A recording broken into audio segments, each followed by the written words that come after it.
The local health minister is currently concerned as COVID-19 cases owing to the Omicron subvariant BA.2 are surging in many parts of the world and now accounts for more than half of all infections in the United States, according to the Centers for Disease Control and Prevention, CDC.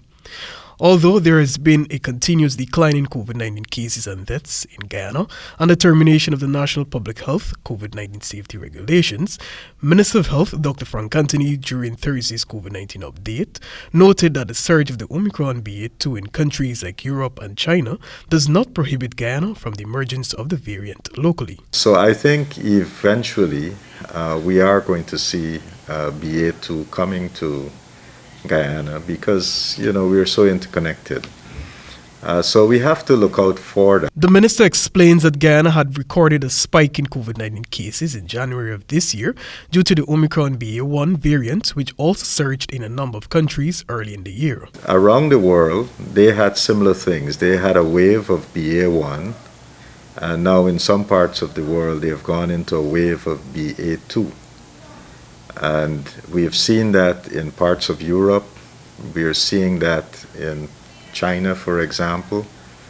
BA.2 is now the dominant variant in most of the states in the United States. Anthony further explained that although BA.2 strain might be slightly more transmissible, the clinical outcome does not differ from BA.1, which can result in a milder version in most cases where the clinical presentation would be an upper respiratory tract type of infection. The subject minister repeated calls for persons to get vaccinated and boosted, particularly in older adults and those with comorbidities. Persons who are older and who would have various comorbidities, meaning they have different underlying illnesses.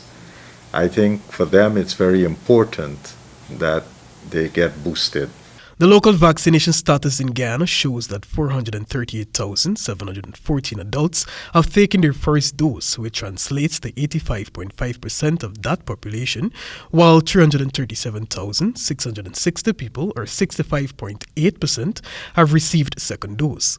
In that regard, Anthony said that the ministry plans to push for at least 70% of persons of this category to be fully vaccinated by the end of April. 34,358 adolescents are partially vaccinated, while 25,084 are fully jabbed with a COVID-19 vaccine. Reporting for the AGP Nightly News, Joel Vogt.